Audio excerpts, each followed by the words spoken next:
কাট অফটো কিমান যাব ইয়াতে যদি চাই জেনেৰেলৰ 19 এতিয়ালৈকে কোনো ধৰণৰ এক্সাম হোৱা নাই এইখিনি কেতিয়া কোন জব এডুকেশ্যন চেনেললৈ আপোনাক স্বাগতম জনাইছোঁ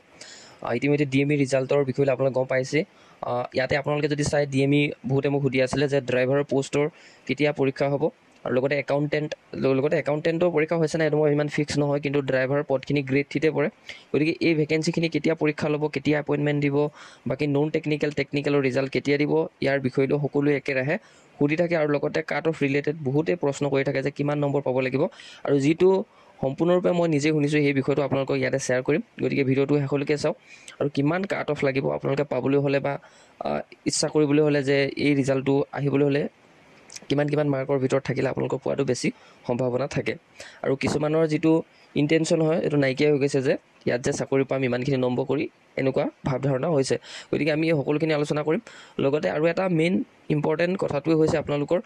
এই যি 40-50 জাক কেইদিনমানৰ আগতে কালি পৰহিৰ ভিতৰতে এনিমেল হাজবেণ্ডাৰী এনেকুৱা ধৰণৰ ভেটেনাৰী কিবা পোষ্টত এপইণ্টমেণ্ট দিছে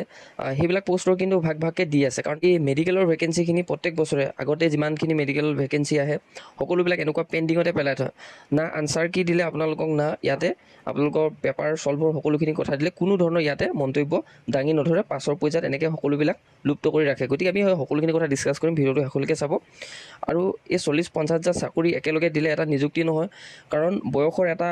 সীমা থাকে এই সীমাটো পাৰ হৈ যাব যেতিয়া তেওঁ সদায় নিবনুৱা হৈ যাব অৰ্থাৎ বেৰোজগাৰ হৈ যাব গতিকে এই কথাটো চৰকাৰে অলপ ভাবিব লাগে কাৰণ ইমান ধুনীয়াকৈ সকলোখিনি নিযুক্তি দি আছে কিন্তু কিছুমান সময় লোৱাৰ বাবে এই ক্ষেত্ৰত প্ৰব্লেম হৈছে কাৰণ এই সময়টো কিয় ল'ব লগা হৈছে চৰকাৰৰ যিটো পৰীক্ষাৰ কণ্ডাক্ট কৰাৰ ওপৰত কোনো ধৰণৰ ডিজিটেল হোৱা নাই এই ডিজিটেল নোহোৱাৰ কাৰণে এনেকুৱা ধৰণৰ সমস্যা হৈছে OMR ছিটখন ডাইৰেক্ট অনলি মেচিনত ভৰাই দি পিনে চাব পৰা হৈছে কিন্তু কম্পিউটাৰ বেছড যদি হোৱা হ'লে খুব সোনকালে ৰিজাল্টটো দিব পাৰিলে এইটো সকলোৱে জানে আৰু প্ৰত্যেকজন এছপাইৰেণ্টে জানে কিন্তু এটা কথা মন কৰিব লাগিব যে ইয়াৰ ক্ষেত্ৰত অলপ হ'লেও ডেভেলপমেণ্ট কৰিব লাগে কাৰণ বিভিন্ন ধৰণৰ আঁচনি দি আছে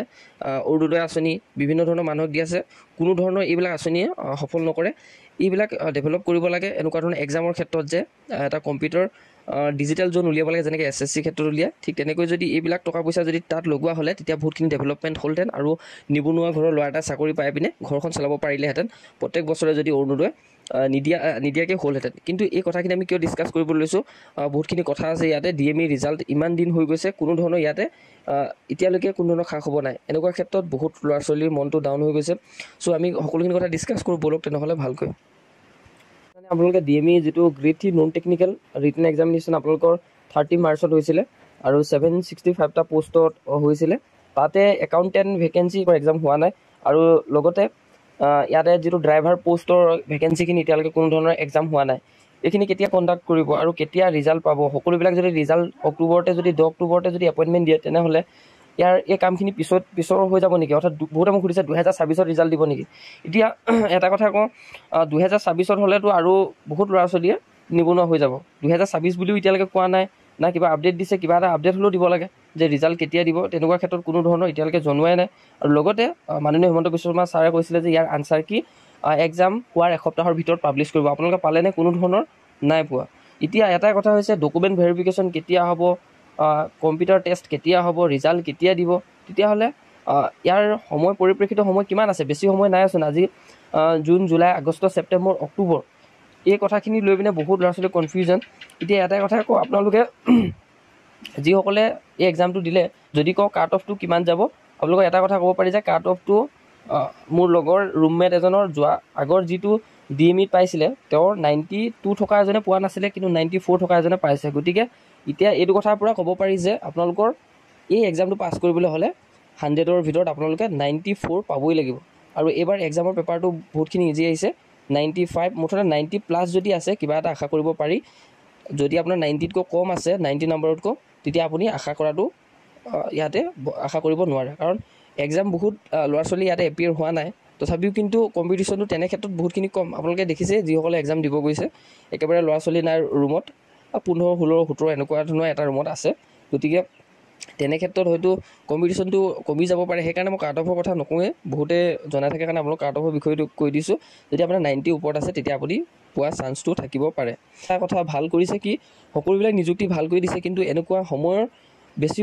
ল'ব লগা হোৱাৰ কাৰণে কিন্তু বহুত ল'ৰা ছোৱালীয়ে অসুবিধা হৈছে। তেনে ক্ষেত্ৰত অকণমান ডিজিটেল যদি কৰা হ'লে বা কম্পিউটাৰ বেছ টেষ্ট যদি হোৱা হ'লে এক্সামটো বহুতখিনি বাঢ়িলেহেঁতেন,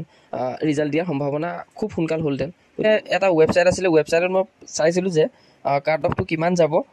ইয়াতে যদি চাই জেনেৰেলৰ 92, এতিয়া মই 88 বুলি নকওঁ, ডাইৰেক্ট 92 বুলি ক'ম। জেনেৰেলত যদি আপোনালোকৰ 92 আছে তেতিয়া পোৱা চান্সটো আছে, অৰ্থাৎ 90 ওপৰত যদি আছে। OBC কিমান নম্বৰ? OBC মই 90 বুলিয়ে ক'ম, কাৰণ এইখিনি চাকৰি জানে আপোনালোকে কিমান নম্বৰ পাব লাগে। DME চাকৰিত আপোনালোকে আগতেও গম পাইছে। আৰু